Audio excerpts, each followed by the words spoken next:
What's going on, kings and queens? It's your girl, the one and only TayJordan. This is for the Kulture podcast. And as always, I got another dope guest I'm really excited to speak with this evening.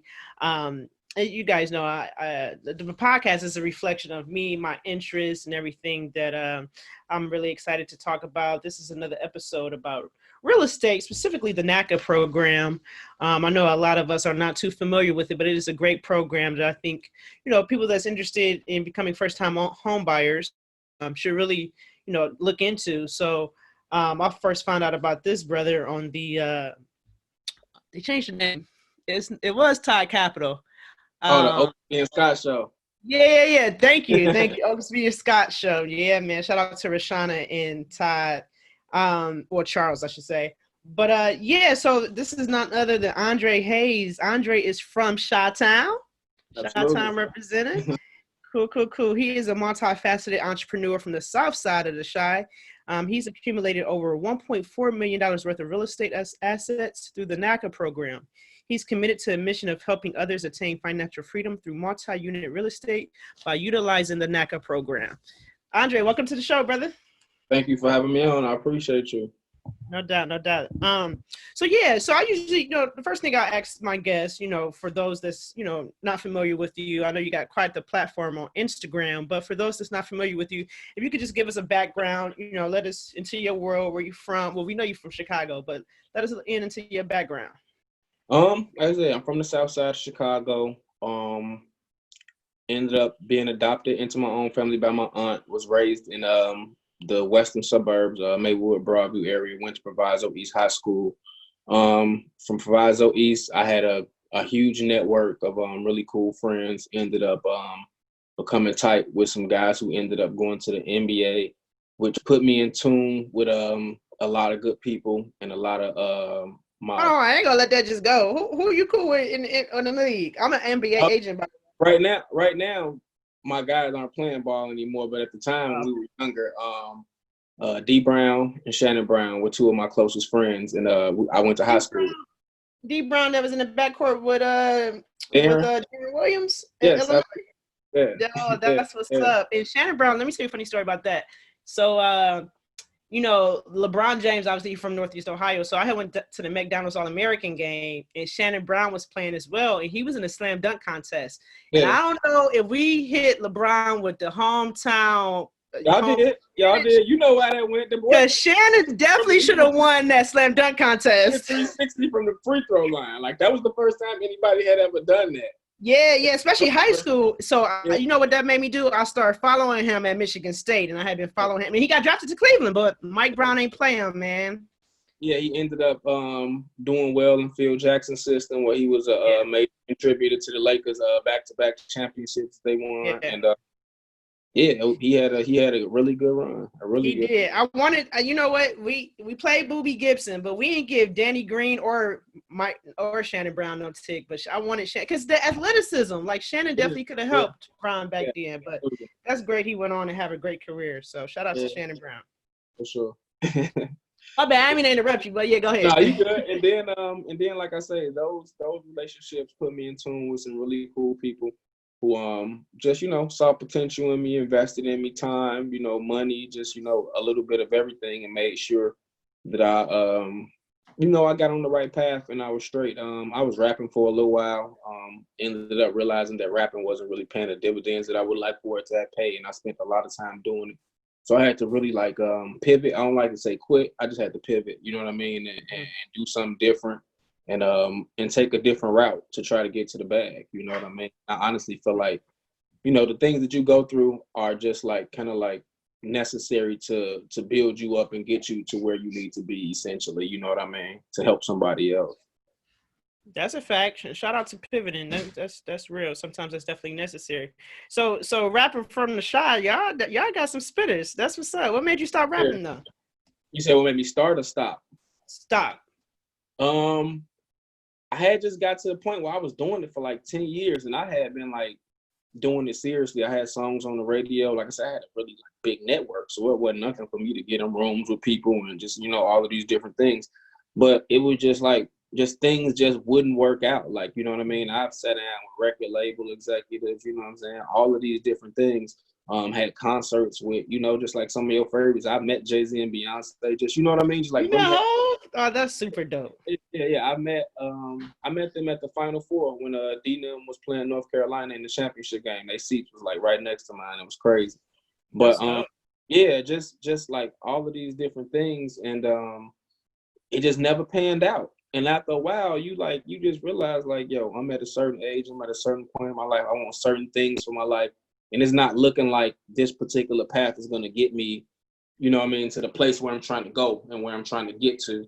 So I just had to, like I said, I had to pivot, make some changes, rearrange some things in my life, and really just go through this whole renaissance phase, which is, you know what I mean, with my name, just a whole new birth, just like a reawakening, just like to come alive again, almost like a phoenix, you know what I mean? Just burn the old me and come back alive, a whole different person with a different mindset. And it's worked out just amazingly for me.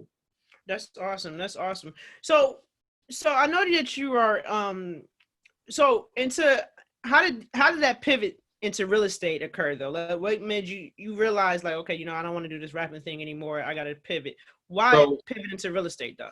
So after I finally decided to, like, you know, it's a wrap, I ain't gonna, no more studio time, none of that, I went and got me a regular job.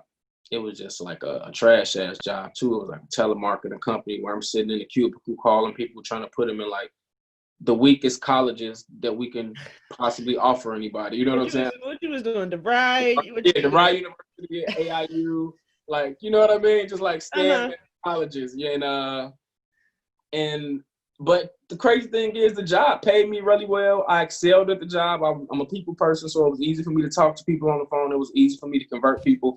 I got big bonuses, which put me in position to save up money. But while I was doing that, I had told myself, like, okay, yeah, you're going to step away from music or whatever, but you're not going to give up on your goal of being wealthy, because that just ain't who you are. You know what I mean? You know what you come from, you know what you've been through, and this has always been a goal of yours, so we're going to stick to that goal. So I honestly just started looking up how people are out here getting wealthy outside of sports and entertainment, because, like, we as Black people feel like that's it for us. Sports, entertainment. Like, ain't no. And you know what that line remind me of? Jay actually got a line back in the day, Hov. Reasonable doubt. He said, all this Black Scott is sports and entertainment.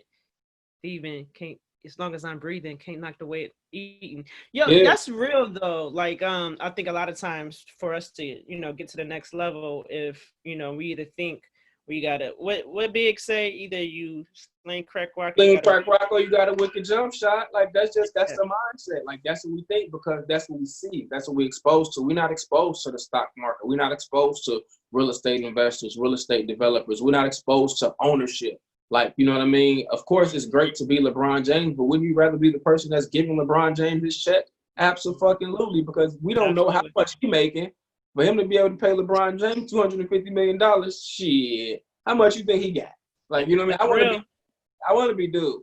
Like, that's like, real. Yeah, and that's just how I started thinking. And so I got to this job, and I'm like, all right, what are people doing to get wealthy? How are people making money out here? And everything that I came across, I just dug into books and just, you know, financial magazines and whatnot real deep.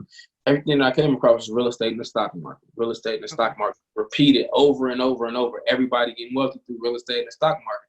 Long-term investing. Like, it's not how we talk, like, man, go get a $50 million contract. Like, no, that's rare. Like that, you know what I mean? That route is rare. That's why you got 400 jobs in the NBA, but you got 50 million people trying to get them, though. You know what I'm saying? It's like, that's like, let's go a route where we know you can actually, you know what I mean, be successful. And not saying that you can't be successful, but the real, like, chances are slim to none with that. So let's put ourselves in position to be wealthy outside of those things. And even if you do chase those things, you can still do this. I used to think the only way for me to get into real estate was for me to get a lot of money first and then start investing in real estate. I ain't know nothing about credit, finance, and leverage, like any of these different things. All I thought was, if a property costs $100,000, I need $100,000 to get it.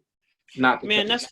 That's so good you got on that, because I think that's reflective of the mentality of the culture. I'm guilty of that. Like, I just thought like, oh, I don't make enough to own real estate. That's something Yeah, I got to get all this accumulation of capital yeah, before I go buy something. Like, that's such a fib. That's so inaccurate. So I'm it's happy such you touched a on that. yeah, it's such a Yeah. fib. So I just started digging in, like I say, books, magazines, everything. And it got to a point after a couple of years, like all of the information that I had read and all of the information that I had come across, it started to be so like repetitive and redundant. It just started to repeat itself. So it was like, oh, now you got to go out and take action. What you gonna do? You gonna keep on reading? You gonna be the smartest motherfucker in the world, or you gonna actually go out here and be, what it is that you're reading about and become like who you're supposed to be. So like I said, through those relationships that I built through, like I say, Shannon and Dee, I had a mentor. Her name is Keoki Allen, big sister of mine. She's a real estate broker. Just handled a lot of business for a lot of important people. You know what I mean? She just was on top of her shit just all the time that I've known her. And she took me under her wing, and you know what I mean?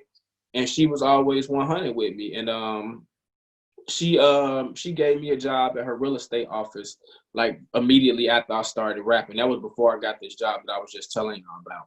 And she gave me a job at her real estate office, but it didn't quite work out because it was like 2008, 2009 when the recession had hit. Business wasn't really that good, but this lady had invested a lot into me. Like she put me in real estate school, had me assist her walking through properties, just like all of these different things.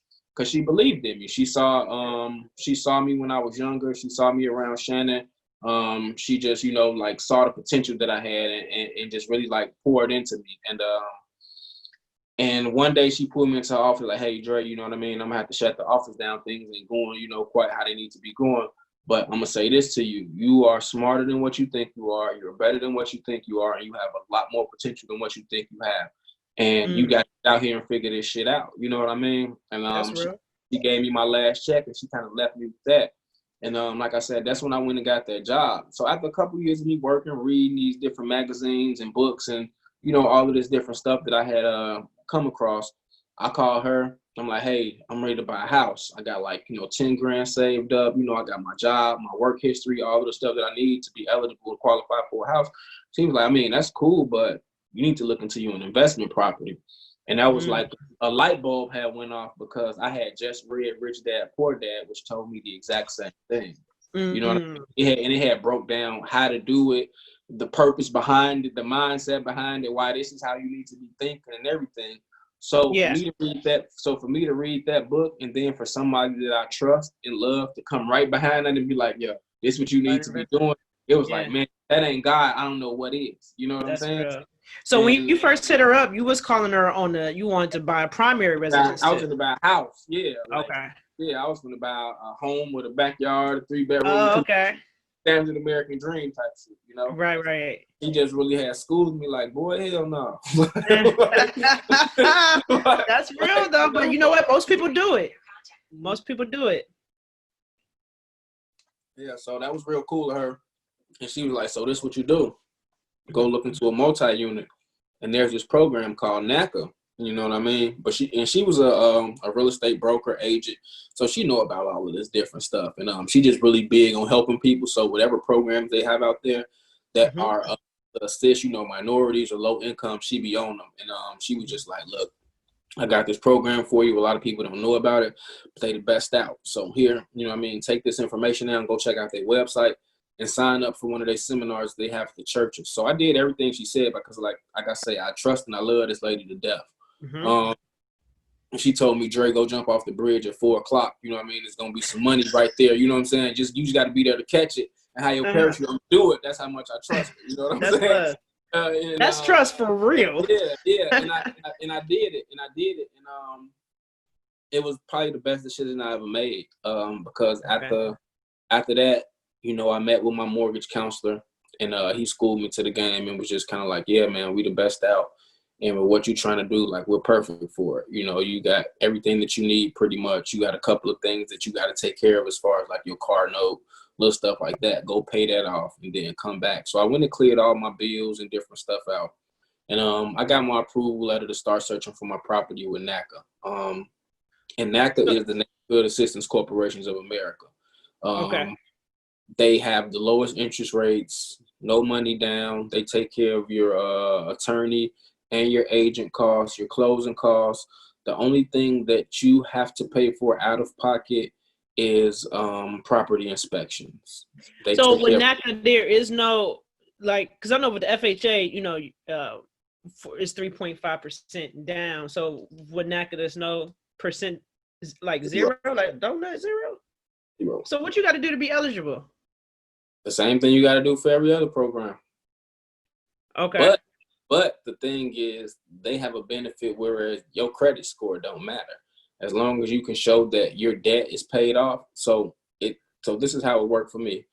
I went in. I think I had, like I said, I had my car note, like an old T-Mobile bill, and like a light bill or something like that on my name, right?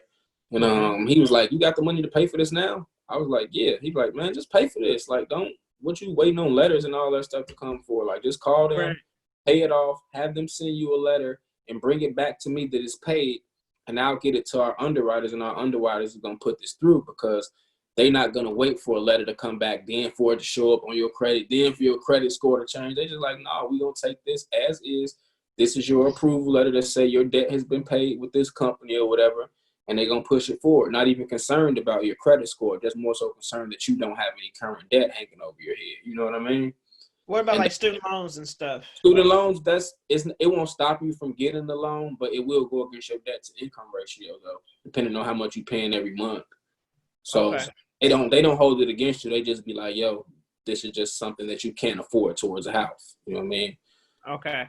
I see. You know what? I had heard of NACA a few years ago, but I had stopped looking into it because somewhere I was reading that, because I know I want a house hack and I wanted to do an investment property as well.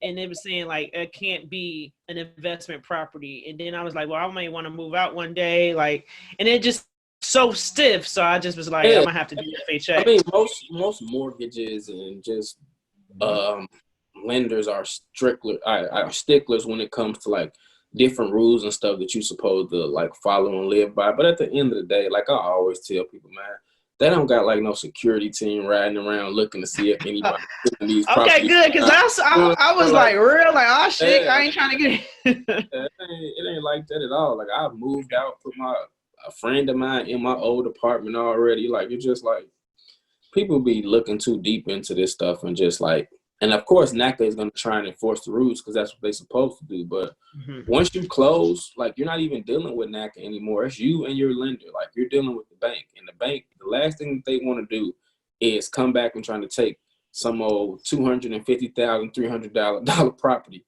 off your hands and put it back on. Like hell no, they want you to be responsible for this. They want you paying the interest rate. The last thing they're gonna do is come back and try and take it from you because you moved out. Like hell no. They don't. Only time they're gonna take it back is if you're not paying the mortgage. As long as your mortgage getting paid, nobody's concerned about who's living there. That makes sense.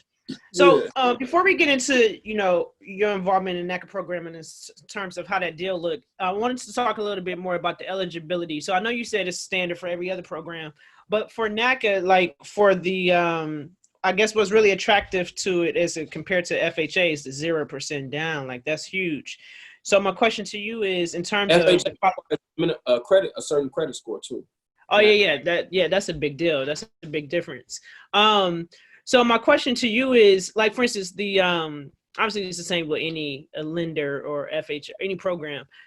In terms of job, like I got a buddy that made sure she wanted me to ask this question for NACA. So she's a freelancer, right? So FHA told her that she wasn't eligible for the loan because she couldn't show work history of more than 2 years because, her job is contract based. It's spotty, it's steady, but it's not like she's not like what's the word I'm looking for? She's not full time with anybody. She's not like getting benefits and stuff like that. She's self-employed pretty much.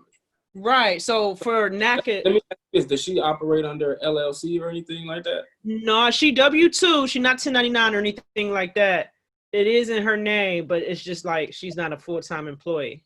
Okay. Now I'm not sure how that works. I know with a business, you're fine. If she has 2 years of taxes, she's fine. I don't think they'll go any farther back than 2 years. 2 years, she should be okay. Okay. Now, as far as the spotty, checks and spotty employment, I'm not sure how that would work, because I think because I heard Naca call like right before you close and call your employer and make sure you still working there. They do it. They do all of that, just like I said, just like everybody else. Like this is the same stuff that everybody else do. Like they crossing their T's and dotting their ass too. You're essentially asking them for hundreds of $1,000s at no cost, like to you, like, you know what I'm saying? Like you're right. Thing. So like they're definitely gonna do their due diligence. They're gonna have you turn in paperwork 2 and 3 times, just like all of these different things. And sometimes people get frustrated by it, but me, all I saw was benefits. Like, you know what I mean? Like, and you get the option to buy your interest rate down. So not only do they give you the lowest interest rate on the planet, you get the option to buy it down lower if you want to. What does that mean? Like, how can you buy your interest rate? So for example, let's say the interest rate is 3%, right? Okay. And you have cash sitting, or let's say the seller decided to give you some cash back at closing. You can either take that cash that the seller gave you and utilize it to buy your interest rate. Wait. I'm sorry. Why would the seller selling? Why would they give the buyer cash back at selling? What you mean? That's how real estate works. They want to sell their house, so they try to do whatever they can to help you, you know what I mean, buy the property. So they'll give you money back towards the closing cost, or like certain. Oh, okay, so like them paying their closing, or just like for repairs, like I said, they may not have done certain repairs on the property, and they don't want to necessarily deal with it, so they'll just give you the money to fix the property, so they'll give it to you inside of the deal. Like, okay, gotcha. So this requires $30,000 for you to fix this property, so we'll give you the $30,000 inside of the deal. Like, it just, you know, it's all about how you work the numbers and with the contracts and stuff like that. Okay, interesting. And everything is negotiable, so that's super. Yeah, so that's what I'm saying. Like, that's the whole thing. Everything is negotiable. So like, with my first deal, let's get into that. I'm excited. Tell me about this first deal. Get into my first deal with Naca. So my first deal was a 4-unit that was already fully occupied. One of the units was available for me to move in. Everything else was fully occupied, ready to go. I got a 2.5% interest rate, 0 money down. I walked away from the closing table with a $5,000 check. And the day after I closed, I received all 3 rent checks from all the apartments, because I closed at the end of the month. Wow. So that's again, gravy. Yeah, so again, 4-unit investment property, 2.5% interest rate, $5,000 check, walked away with that immediately after closing, after not paying anything. So I kept all of the money that I saved and got an extra $5,000. And then the next day I started getting rent checks. So you walked away, the asset, the house. Yes. A $5,000. Now, what was the $5,000 for? Like, why did the seller give you that was the closing cost? So the seller gave me that money on top of it was a tax credit or something like that they had owed, but everything had came back, it's paid and clear. So they're like, okay, the agent got their money, lawyer got their money, who the check go to? It go to him. Like, you know what I'm saying? Everybody had got their check. It's $5,000 left. Like, it go to me. And so I got that check on top of, like I said, I got to keep all of my money that I had saved up and everything for the program. So it was real cool. Yeah. And then this was the money you saved from your job. How much, if you don't mind me asking, like how much had you had saved? By that time, it was like $13,000. That's what's up. And did you have to show? Because I know there's not a down payment or anything, but did you have to like show money? Yeah. And sometimes, depending on the cost of the property or how the deal work out, you might have to put a down payment down, but that just depends on you. They try to put you in a situation where you don't have a down payment, but sometimes people be like, hell no, I want something really nice in a really nice neighborhood. So, you know, this is what I'm gonna do and this is how I'm gonna go about it. That's how I did my second deal. Like I say, the second deal, it was a big chunk of money that I had to put down, but it's a small chunk of money in the grand scheme of things, because what you have to put down on $1 million property is way more than what I put down on $1 million property on the second deal. You know what I mean? So. Yeah, that's real. So in terms of what you can get approved for, I guess it's like every other program is based off your income, your debt to income ratio, right? Not even just that. What you can get approved for, if you're looking for a multi-unit, how that works is, it depends on the rents that the building is generating already. So I tell people all the time, when you're looking for a multi-unit, try to find something that's already occupied, because what they'll do is take 5% of income that the building is generating and apply it to yours. Now that's a part of your income. So this is a full example. So let's say a building is generating $4,000 a month, right? Okay. And let's say the mortgage on that building is $2,500 a month, right? And let's say you at your job, you make $1,000 a month, right? So now you looking at it, you can't afford this. The mortgage is $2,500, you make it, right? So what they'll do is take 3 of the $4,000 that building generates, apply it to your $1,000. Now you make $4,000 a month, which puts you way ahead of the $2,500 mortgage. So now this building is easily affordable. So those rents, those established rents, is your income, counts as your income. It counts as your income, and they're not even using all of them initially. They're only using 75% of them. Okay. So when you get in there, you'll get 100% of those. Yeah. Gotcha. That makes perfect sense. But let me ask you, so if the property is vacant and there's no tenants that currently occupy it, would they go off anticipated rents, or how does that work? Okay. You wish they would. Everybody would do that if they did. You know what I mean? I wish they would have did. I would have bought spanking brand new buildings, but you know that it just ain't how it worked. Like I thought about doing it like that. You gotta have tenants in there ready to go, or either have it signed and have them ready to move in upon you closing, or else they won't do the deal. Unless you can afford it without tenants being in there. But the whole goal is to try and get you something that's already like occupied, so immediately when you close, you can start cash flowing. That's what that's working for me. So by it being occupied, then so Naca probably wouldn't be the best thing for a fixer upper, like for a person that want to do. Okay. I would not suggest dealing with Naca for anything that has to do with reno or repairs. They have a department called the hand department that's outside of Naca, and they deal with all 203K, any rehab renovations. And I know because I've tried to do renovation loans with Naca before, and I almost lost $10,000 in earnest money. Woo, 10 bands. How that happen? Yeah, trying to do a rehab deal with Naca. So, you know, you have a contract, and the contract expires, you know what I'm saying, after a certain amount of time. So, Naca, we have to, when you're trying to do a rehab, you got to send them the property, send them all of the, you know, the bid from the contractor, et cetera, et cetera, et cetera. And then you have to wait on Naca to get back to you. And they're not the most time-friendly people at all. They take their time. They take their time. So they're not the most time-friendly people. So mind you, real estate contracts are time-sensitive, very time-sensitive. So we're getting close to the contract expiring, and then we find out that the property doesn't come back. It doesn't appraise out. You know what I'm saying? So now we're stuck with having to figure out how we going to fix this place up or make it appraise out for us to even get approved by our lender. And also how we going to get all of this done before this contract expires and we lose this $10,000. So this is what happened. By the grace of God, again, like God be blessing me, man. I don't know what it is about me, but he be looking out. Hey, thank God for favor. It ain't nothing but favor. Hey, listen. So 3 days before the contract expired and we lose our money, right? Because there was nothing that we can do at this point. We didn't have time to try and get more appraisals or just like rework the numbers. It was just a wrap at this point.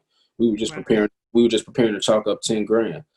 I get a call from my agent. He like, man, you won't believe this. You won't believe this. Guess what? I'm like, what? He sound happy. And he like, somebody broke into that house, man, and stole all the pipes. I'm like, swear. So now the property is damaged, which makes the contract null and void. Oh, wow. Look at that blessing. Yeah. You know what I mean? The property is no longer in the condition in which we had it under contract at. You know what I mean? So now we can walk away from the contract, get our money back, and just completely walk away from the deal. And that worked out for us, and that was a major blessing. So after that deal, I went back into the Naca office, and I talked to my counsel. All right, can I interject real quick for you? Because you lost me for a little bit there. So the 10 bands, was that money that Naca put up for you that they would have lost, or that's your 10 bands? That was my money. That was earnest money. Like you got to put. Oh, so you do got to put down earnest money. It's not. Yeah, it's not. They don't get to keep it. So what's going on is it's just you pretty much letting them hold money to let them know that you're serious. You know what I mean? Why the contract? Like an interest. So EMD. Okay. Yeah, that's all. And once everything is said and done, the money will come back, whether it be a closing or, you know, however it work out. Oh, but if it don't close, then you lose it. Yeah, exactly. Ooh, boy. That's crazy because you go from thinking you ain't got to put nothing down and I'm just giving this 10 as insurance, but you think you confident it's going to close. Then they're like, oh, this shit may not close. It's like, oh, wait, I want post-pay shit. Hold up. Yeah. That's scary, bro. So I would have lost 10 bands on top of still been trying to look for a crib after losing $10,000. So it would have just been a lot, but luckily it didn't go down like that. So like I said, that happened.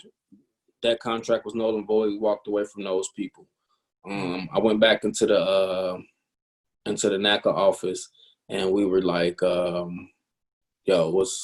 we got to figure this thing out." And as we were waiting, I heard this girl. She was talking to my Naca counselor, and you was ear hustling.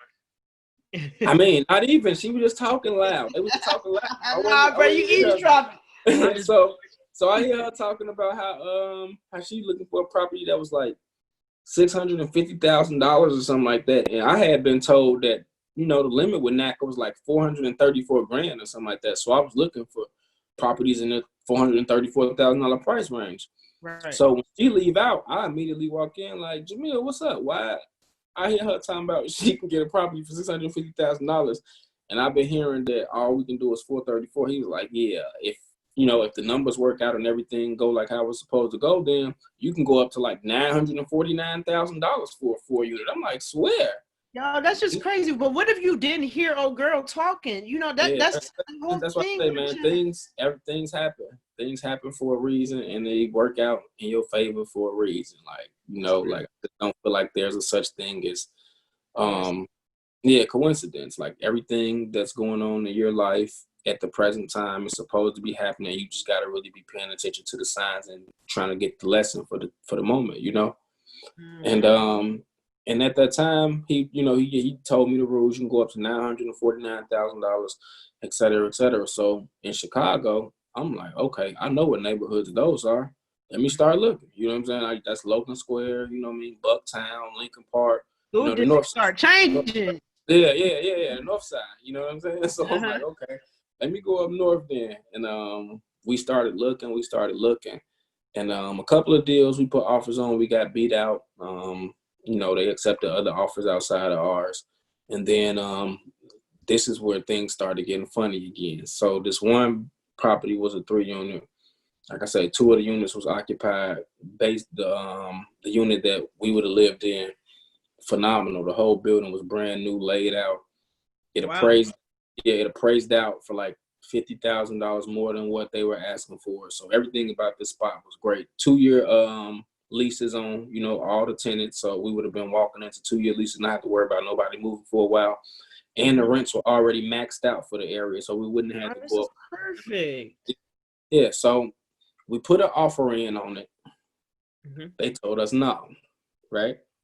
They like, nah, we ain't fucking with y'all. We cool on that offer or whatever the case may be. So we like, all right, cool. So we start looking around again, looking at other places. So we found this one place, cool property, very unique. On the lot, there's a 3-unit building in the front of the lot, and in the back of the lot, there's a house.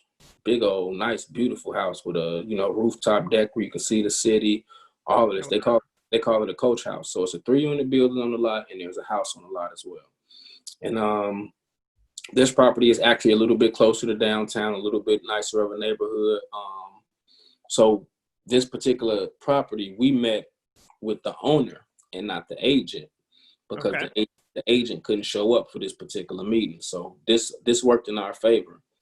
So I'm talking to the guy. He ended up being a Puerto Rican guy. And this was a predominantly Puerto Rican neighborhood before it started gentrifying. And he was a developer. So he built the property up really, really nice. The 3-unit, and he lived in the house. So the house, when I say it's laid out, I live in the house now. Like it's laid out, like 12-foot coffer ceilings, crown molding, just like hardwood floors, floating stairs. Like he laid the place out. And we came in, had a conversation with him. He was just like, a lot of people been coming in trying to lowball me on the property. I don't know what they think. Like, I guess they think I don't know my stuff or whatever. But he's like, I want to do a deal. I'm willing to do a deal, but it got to be right. I'm not just going to take any lowball offer. So we got to talking or whatever. He met us down the middle. I told him what we needed. He was like, that's fine. And we got the deal done. So the second property, I ain't even tell y'all. So in the midst of all of that, the people from the 3 unit called us back and said they accepted our offer. How much time had went by? Probably like a week and a half. Oh wow! We had been talking to this guy for a little while, but we hadn't did a deal all the way yet. We had just been talking back and forth for a little while, seeing if we can get, the numbers to match up and everything. And in the midst of all that, they called and was like, yeah, we thought about it. We looked over the numbers. We want to accept your offer. So we like, oh man, but it just made more sense to be over here because now you have a 3 unit and a house. It's like 2 separate properties. You know what I'm saying? And we don't even have to live on the same property as the tenants. We live on our own separate spot while they have their own separate space as well. Oh, that's super dope. So let me ask you, so for the second house, that's the one you went with, right? Yeah. So for that second one, I know you said you negotiated with the owner. Did you put your offer in at asking price or did you have to go over asking price to secure that? How did that work? So how it worked out was, when it comes to me doing deals, I never try to unless I know okay, it's not going to praise out for this house ain't worth this, then I don't mind offering full price. But my way of doing a deal or structuring a deal is, okay, I'll offer you full price, but I need you to give me some money back at closing too, so I can do whatever it is that I need to do with it, whether it's try to buy the interest rate down, whether it's fix up on stuff, even if it's me just putting it in my pocket so I'm not just leaving the situation dead as broke. You know what I'm saying? So I need it to work out for me. So I don't mind offering you full price, but you got to give me something too. That's why I don't go in if it's a $900,000 property, I'll give you $850, because then now you're taking away all other negotiating power. Once you, you know what I'm saying, you ask for $50,000 off the fucking asking price. So now it's okay, give you that, but don't ask me for shit else. You know what I'm saying? Yeah, but now when you're like, okay, I'll offer you full price, but this is what I need from you. So now, what does those requests look like though? So you wanted to walk away with something at closing. How do you know? And even with this being your first deal, how did you know to make these demands? Yeah, so this wasn't my first deal. Remember, my 4 unit was my first deal. Oh yeah. So you my 4 unit was my first deal. Even then, I had been trained and grew up and been mentored by a broker. You know what I mean? So I got a real estate background. I went to real estate school, all that stuff. So it's just certain tricks of the trade that people don't know when it comes to the numbers, like interest rates and, all of those different things that factor into your mortgage more than the actual cost of the property. Okay. So then I'm like, all right, because before we went in on these properties, I always talk to my mortgage counselor, and we go over the numbers. He's like, okay, this is what you would need from the seller. If you got this much money in your bank account, then you would need to get this from the seller in order for us to buy the interest rate down to this to make the property affordable. So I always run the numbers. I do my analysis way before I even think about doing an offer, because if you don't know where you're going to end up, then you might end up upside down. You know what I'm saying? So always run the numbers and make sure that it's going to be a profit in it for you at the end of the day. And we did everything that we needed to do. He gave me the numbers that I needed. And, I went through my agent. I'm like, hey, this is what we need. Tell him this is what we'll do. And if he can do this, then we got a deal. And he came back. He agreed to everything. And it worked out for us. So with the money that he gave us, we were able to buy like I said, it's about $1 million property. It cost $870, but it appraised out for $990,000. So we got a lot of equity in it on top of a great deal on it. So with the money he gave us, we brought the interest rate down to 0.8%. What? Yeah. So man, that's a great retrade. Yeah, yo, that's crazy. Yeah. So 0.8% interest rate. Like I say, the property cost was $879, praised out for $990. We only had to put down $70,000. Wow. Like, Wow. so $900,000 property standard will probably be at least 180, 200 grand. So that 70 you had to put down, that was all out your pocket. Yeah, that was out of my pocket. Okay. But like 70 grand for $1 million lick, like shit. Why I not? feel you. Like it's like, so this is your second one. So for the second one, you put 70 bands into it at closing. So for the first one is the one you didn't put it. You walked away with a check. Yeah, the first one set me up for the second one because I had just cash. So what I did with that cash was I put it into the stock market, and a lot of that 70,000, it came out of the stock market. I turned that 13 grand into like 27. Pulled that. You know what I'm saying? I had some cash sitting because I didn't quit my job, so I was still just saving up bread for me working all of those years on top of me not having rent or nothing else, you know? So it's a snowball effect. We're going to get into that option stuff for sure, but I got a few more questions more about this Naca. Yeah. I know that, us as a culture, when we hear these big numbers like $1 million homes, 870, 900. That shit don't scare me no more. That shit be like, what? Let's get it. Like I know. I feel you. Same here, but for a lot of us, we just be like, man, ain't no way in the hell I can afford that. You know what I'm saying? But you're right. When you put everything into perspective, if you only putting 70 bands down on $1 million property, man, that's a lick. That's great. And then mind you, 70 bands on $1.4 million worth of property because the first one is included in that. I just didn't put nothing down. Like, you know what I'm saying? So $70,000, 0.8% interest rate, 2.5% interest rate. And at this point, it's just like all equity. Because I ain't paid for shit besides some little repairs and, you know what I'm saying, like stuff to keep the property value up. So, like, at this point, when I retire with these joints, it's going to be about $2 million, $2.5 million worth of assets.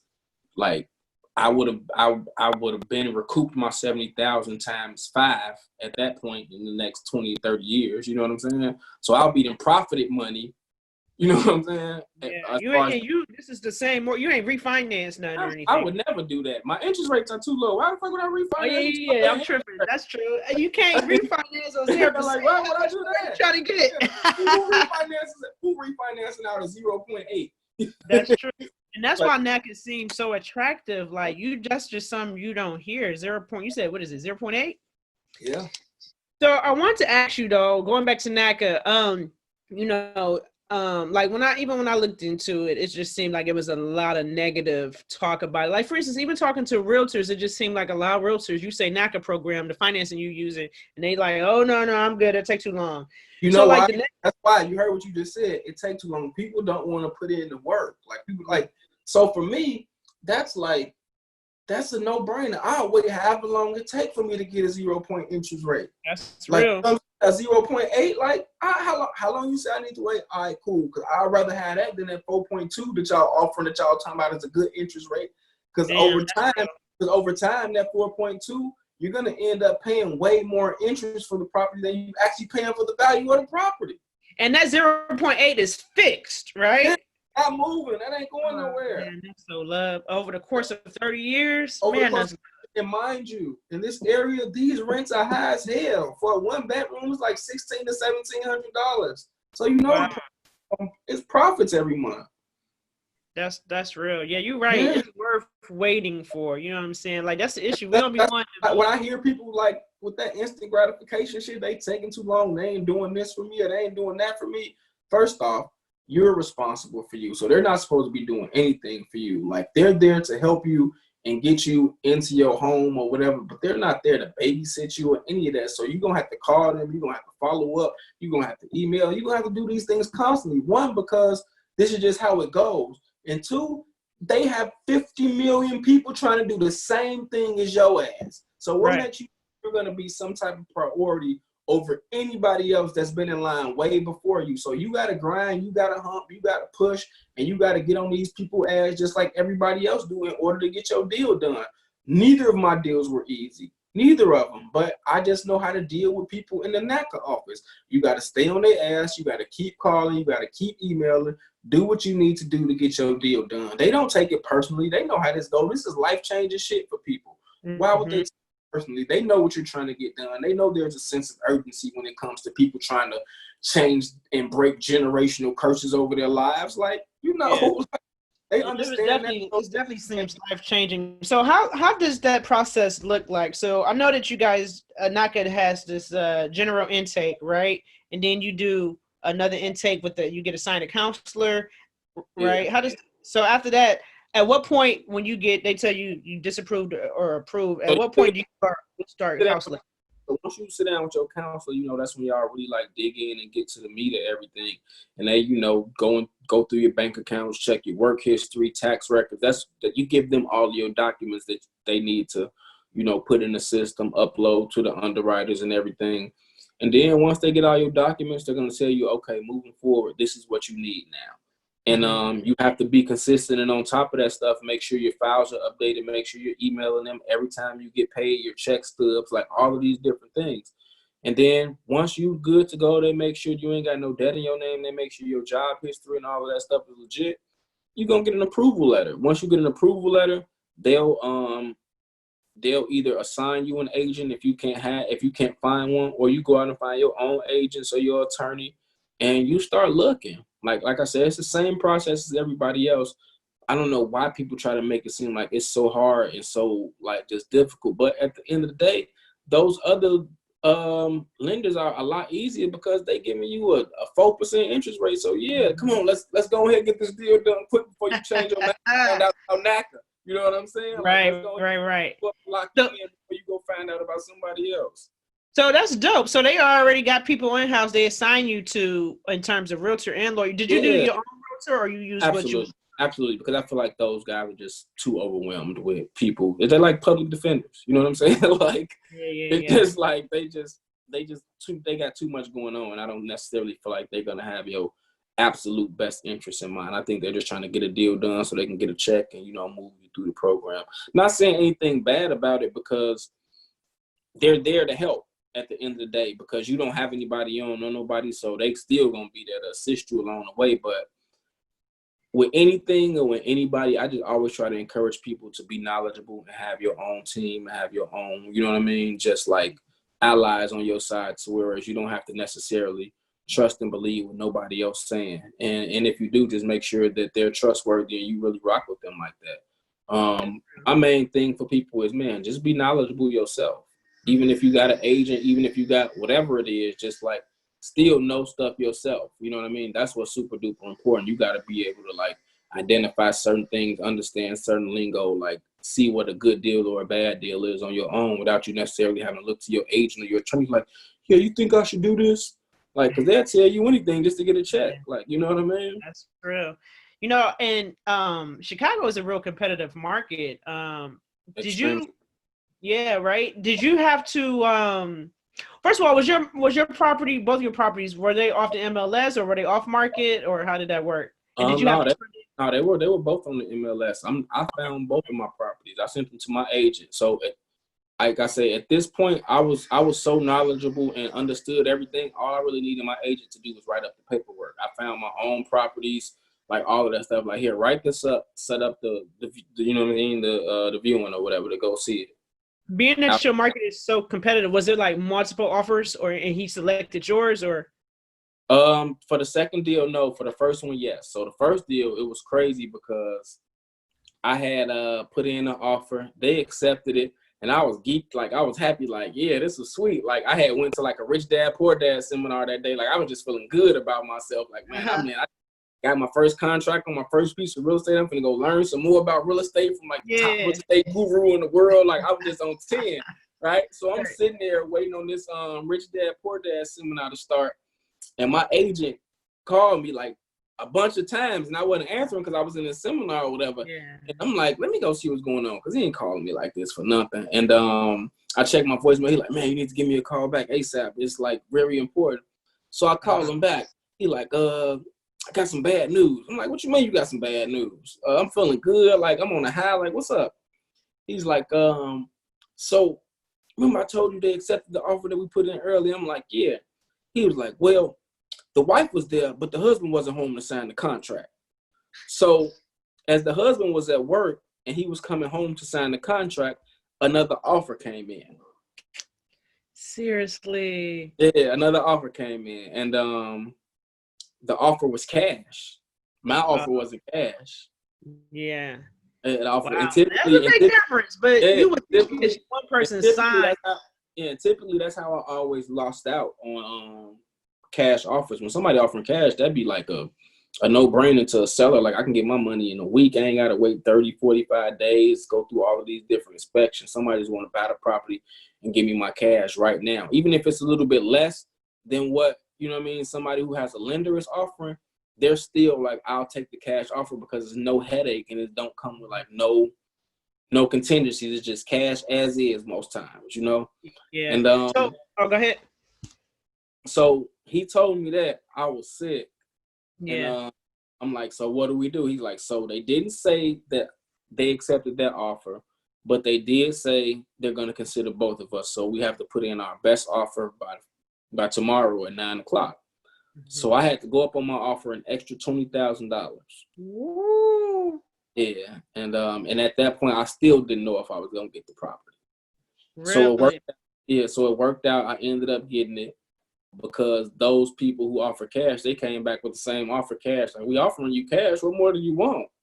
Wow. So he took the financing one, even though it was more, but he took your financing one. He turned down a cash offer. Yeah. That's interesting. Yeah. And this was on your first property or your second? Yeah, this is my first property.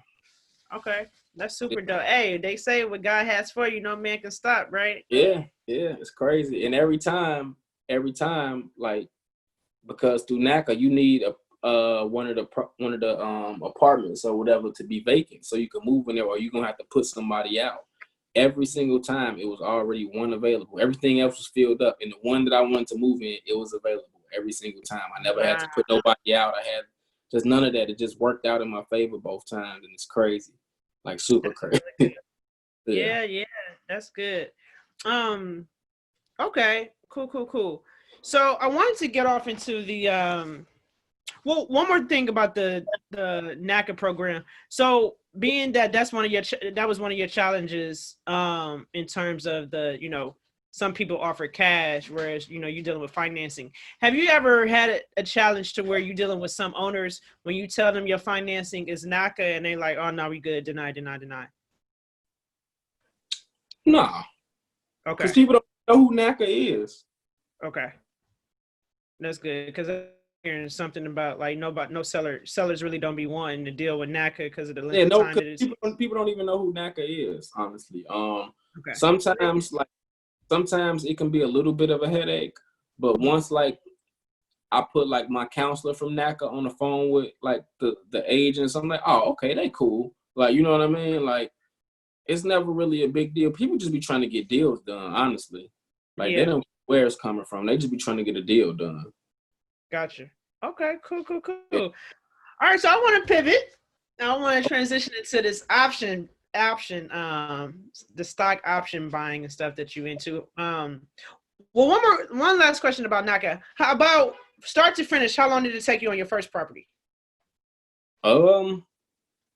Like from like when I first went to their first meeting, or like from when I first started like with my mortgage counselor? Yeah, your first meeting to, you know, wrapping up, closing. From my very first meeting with my mortgage counselor, it was January to May, because I had to get a couple of things in order first. That's why I try to encourage people and tell people, like, man, like, make sure that when you're going through Naca, you already have your T's crossed and your I's dotted, making sure your debt paid off, all of that. Don't go in there thinking that this is a game, because they're not going to play with you. Like, you know what I mean? Go in there ready to rock and roll, and it could be very beneficial to you. But if not, they're going to let you know, like, hey, you got some things to get together, and it's going to take a little longer than what you expected, you know? Yeah, that's real. Okay, yeah. Cool. So yeah, I want to pivot, and I want to talk about these 25,000 days that you be having with the stock trading. Because I heard that, I said, oh, I'm living wrong. I need to get off into this options thing. Can we talk a little bit about that? What's your experience in that? How did you get into option trading? I got into options trading because I follow Black Wealth Renaissance, and I always used to see shout out to David Ballard. He was on the podcast. Yeah, I always see Charles's ads on there, and and I follow Charles. Like I just, I always like style or whatever the case may be.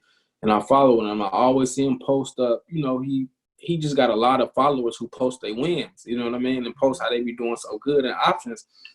And I'm like, man, this shit look good, but it looked too good to be true too, Mm-hmm. And typically when it's something like that, I don't really pay a lot of attention to it. But one day I saw somebody that I knew mm-hmm. that posted a testimonial. I'm like, oh, this got to be legit. Yes. So then following day, he had a sale for like $50. Okay. And I'm like, man, $50, I'll spend that on weed, like in the day. Like, you know what I'm saying? Like, right. Let me buy this course. So I got it. And from Friday to Sunday, I studied the course and watched the course, and I jumped in the market Monday. That Monday, I made $1,200. Wow, your first day, your first trade? Yeah, my first trade, I made $1,200 off a $200 investment. Wow, so, look at that's a return. Yeah, and just from there, it's just been up. Like I've had some terrible days too. I've had days where I lost $20,000, but how far I've been up is just like I'm still in the green. Like you know what I'm saying? And I've gotten smarter. I've only been doing options for at this point 3 months now. Wow. Like, I'm very new to it, but I've had a lot of success. But I also knew the stock market before I got into options. Remember me telling you, like I had been studying the stock market back since 2015 when I was trying to figure out what to do with my money and whatnot. So you were traditionally, I was long-term. I was doing long-term investing, but now this is like stocks on steroids. Like, oh shit, like, I didn't know about this. Yeah, because that's what I was going to ask you. Like, how did you already know the market? Like you said, you started that next day. How did you know what to buy? But you already had experience. Yeah, I had been reading Kiplinger's magazine, like just all of these different things that like taught me the stock market. And I just was like, you know what? I'm gonna go with this. I'm not gonna be playing. Hold on, Dre. 1 second. Amon, can you I'll put it up after. All right, go ahead. I'm sorry. Yeah, I'm like, this is it. Like this is too sweet. So I started, like I say, just making better picks, just doing better strategies and just having a lot more success. And it was working out. And then Todd just started reposting me and like advertising me, and he's just been my guy since then. Yeah. Now Charles is a cool brother. I met up with him when I was in LA, and he got coffee and everything. He's definitely a cool dude, very inspirational. Yeah.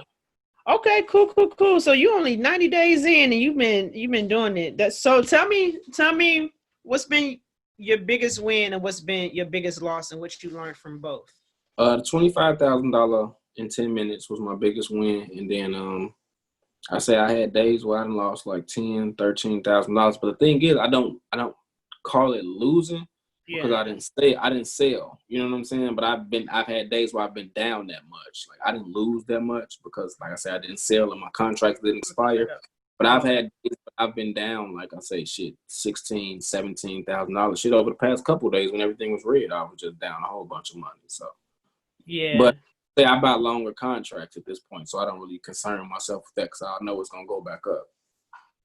Got you. So for those that want to get involved in option trading, I recommend Todd's course as well. Are you also a part of the community?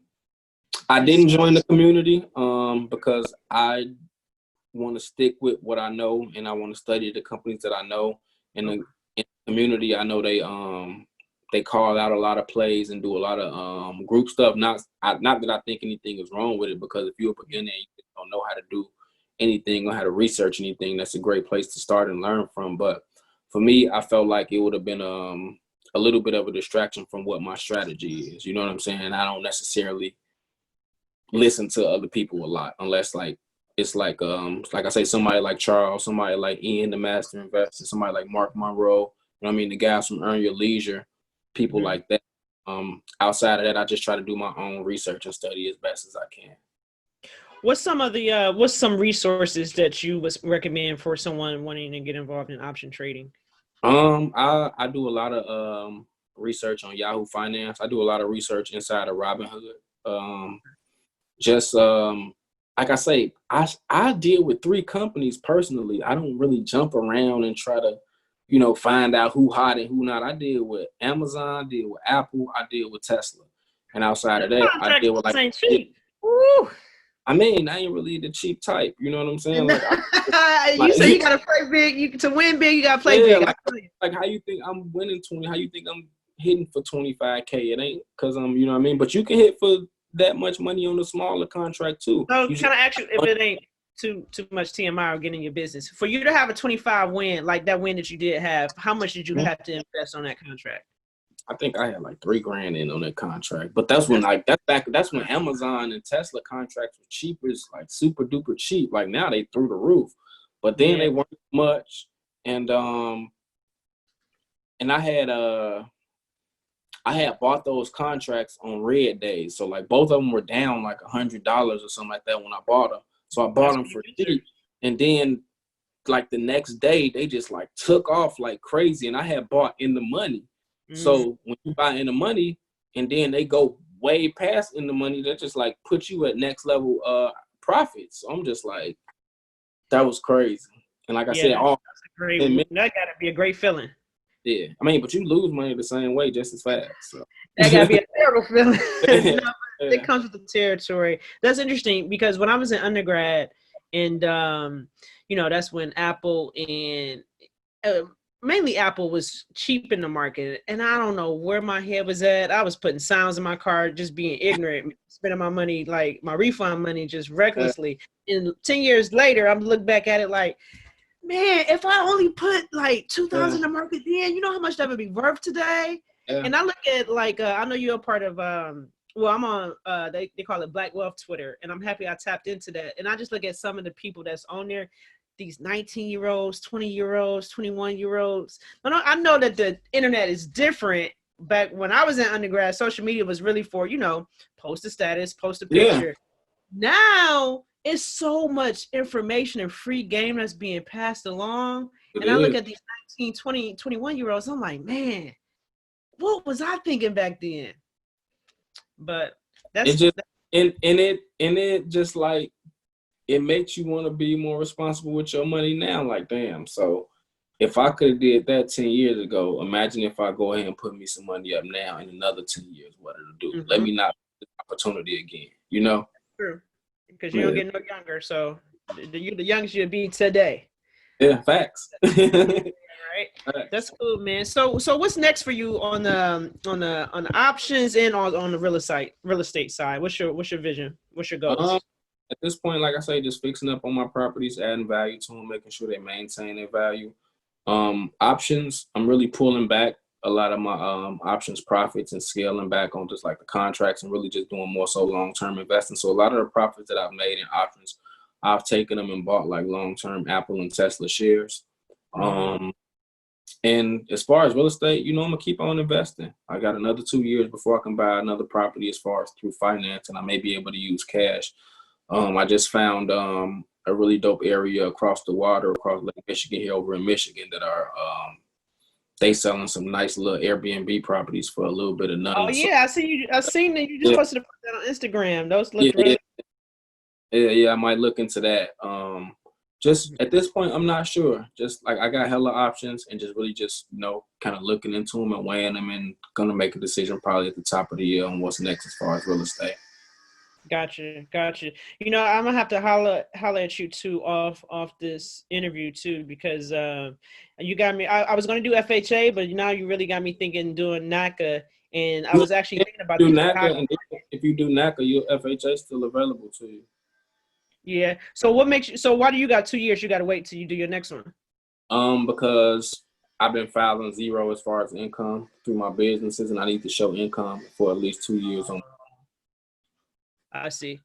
Yeah, I definitely want to talk to you about the Chicago market because, like you, I know I want to do a 3 or a 4 family, and I know you guys got really nice, multi-families out there. Probably the best in the market, actually, in the country. Yeah, ours are pretty. And, the rents, the return around on the rents is real good too, and the apartments is decent sizes. I know a lot of times in some areas it'd be too high. The apartments be small. People don't like it just be a lot of issues here. Typically, when you pay decent rent, you get nice apartments in nice areas. See, the thing too, when I say Chicago, my mom be like, "Oh, you ain't moving into Chicago." You know, she live life through TV and think that everybody live on the South Side. Everything ain't everything ain't like that at Yeah, all. It be small pockets of the city where it's like that. yeah. So you bought your properties on North Side, right? One of them is in the west suburbs, and then this one is on the north side. Yeah. Is it Rogers Park? No, Wicker Park, Bucktown. Okay, I have heard of that. They call it West, like a little pocket of like Ukrainian Village, West Town, Bucktown, Wicker Park, East Humble Park. So it's like a little, like Logan Square. Yeah. Cool. Well, all right, we coming up on just over an hour now. I got a couple more questions for you. You know, for the culture is always about duality. So we talk serious stuff, things that's necessary, but we also get into some fun stuff. I had a question about, well, I know you got some former NBA buddies. Do you watch the game? Do you watch the NBA? I do, but I haven't been recently because I've been watching a lot of YouTube videos, like just like investment stuff, options, like I said, Earn Your Leisure, the Come Up series with Mark Monroe. I watch a lot of like Todd stuff. Just like I've been more so locked in on just feeding myself and feeding my brain what I really need, as opposed to being entertained, you know. No, I get that. I love EYO too. I feel you. All right. Well, I was gonna ask you some basketball stuff. But you can though. I'm aware. I still get up and watch sports and all that. I'm not completely oblivious to what's going on. Yeah, all right, cool. So I was gonna ask you, who do you got winning? Who do you think is going to win this bubble championship this year? That's hard. I feel like the Lakers will probably win. Honestly, yeah. Just based on like, you know, just like the lineup, just like the way the year has gone, just like, you know what I mean, who has the most motivation to win, like just like all of those things. I feel like just everything like falls in their favor. Yeah, I agree. Especially they got to do it for Kobe and LeBron's window. LeBron window. They talking about he getting old. He trying to win the MVP. Just like I said, it's a lot of different factors. So yeah. It's just so crazy that LeBron been in the league 17 years. Like, I don't know where time went. I've been watching this man since I was in high school. That's nuts. In high school. Time is just flying. But okay, cool. One last thing. So what are you reading? What's some books you recommend? My favorite book is The 7 Habits of Highly Effective People. No. I like that book too. But let me see. I'm gonna get my favorite book. All right, cool, no problem. The 7 Spiritual Laws of Success. That's my favorite book. Oh, who's that author? Remember the name of it because there's so many books with the 7 this and this that. But yeah, the 7 Spiritual Laws of Success. And right now I'm really working on detachment. That's one of the laws. And it's super duper important because we as people have a tendency to try to force our will and force our wants on other people and just really like make situations worse. You know what I mean? By doing that. And if we were able to just detach a lot easier and detach a lot more, the world would be a happier place. We would be much happier people if we just really like focused on letting other people be happy without us trying to force what it is that we want onto others. That sounds like a good one. It's called Detachment. I need to check that out. That's the law of detachment. There are 7 laws. It's called the 7 Spiritual Laws of Success. But that's the favorite. Like that's my favorite chapter. Oh, okay, that's your favorite law. Dope. Okay, what's some if you got some parting advice for someone that wants to get involved in real estate? I think the way that you did it is the best way, because you know when most people get into real estate, usually they buy their primary residence and it's usually a single family. But the way that you did it, which I think is the best way, is house hacking format, to where you know you get the property, but it's a multi-family, and you know you live in one unit and the other tenants you know, are essentially paying your mortgage. So you basically live free. So I think that's ideal. But so yeah, what would you say for someone wanting to get in real estate in terms of investing? You got any words of advice? Man, like be cheap, be tight, like hold on to your money. You're gonna need the money, you know what I mean, to take care of your property, and the property gonna take care of you. Don't money and go out and buy a bunch of shit that you don't need and a bunch of shit that you want because you feel like you got money coming now. Like, no, That money is going to be needed to take care of your property, to maintain your property, to invest back into your property. And when you do that, I promise you, your property will pay dividends and take care of you for your entire life. Man, that's such a gem. Where was you at 8-9 months ago? Because I do think it's so essential to remain liquid. And anytime you can use leverage, I think that's ideal. And that's why the Naca program, I think, especially for our culture, I think the lack of wealth comes from, the lack of ownership. And this program is like the green light for a lot of us to, like, you basically have obtained $1 million worth of assets, and this program has helped you. So that's dope, man. Congratulations. Yeah, and I say it to people all the time without sounding arrogant. It's just true. Like, man, I've attained over $1.4 million worth of assets with some of the lowest interest rates, the lowest down payments, all of these things that you won't be able to find anywhere else. And I'm set for the rest of my life. Like, I have low interest, high rents, and equity. That equals wealth. Low rents. Get no better. Don't get no better than that. Yeah. So let me ask you, are people able to use multiple Naca mortgages? No, I did it through my partner. That's a cheat sheet for real. I did it through my girlfriend the second time. And what happened was I just ended up putting my name on the deed on the second one. Oh, that's a good girlfriend. I mean, no. I'm a good boyfriend because I had to pay most of the money to get this motherfucker. So. Okay, yeah, because the second deal was where you had to put $70,000 down, right? Yeah, okay. Yeah, y'all get to each other. That's love. Put a ring on it. I'm just messing with you. Okay, Dre, this has been great, man. I appreciate your time, brother. I think that listeners, myself as well, has definitely learned a lot. I appreciate you for sharing your, this game and your experience. So where can people find you that want to follow you on social media, connect with you, maybe ask you more questions? Instagram mainly, at Renaissance125. And I have a website, www.therenaissanceu, and that's the letter U.com. And there you can find all of my content, my documentary, my introduction to real estate course, which I put together so I don't have to go crazy and answer DMs all day long. Everything that everything. It covers a little bit of everything that I pretty much know in real estate, you know what I mean, and that has helped me get here, from real estate types and classes, different ways to invest, real estate cycles, understanding the markets, what makes a good investment, how to use leverage, like all of these different things. We cover all of that stuff in my course. And I call it an introduction course, but it's really a course that anybody can learn from and get information from, even if you're already in real estate. Okay, dope. It sounds in depth. So, guys, if you guys that's listening, you hear that this brother has a wealth of knowledge. He's even offering more than what you hear in this hour-long podcast. He actually has a course. I'm gonna have to check that out myself, man, because you just shared so much knowledge. I want to learn more. So, all right, Dre, this has been great. I appreciate your time. This is For the Culture Podcast episode. This is episode 14, episode 14. And I'm your girl, the one and only TayJordan. You can follow me on Instagram at @1_TayJordan. Again, that's _TAY, Jordan like Mike. You can also follow the podcast. If you're watching the visuals on YouTube, make sure you subscribe on YouTube. That's For the Culture Podcast. And you can follow the podcast on Instagram at _4, the Culture with a K. And peace and love. Godspeed.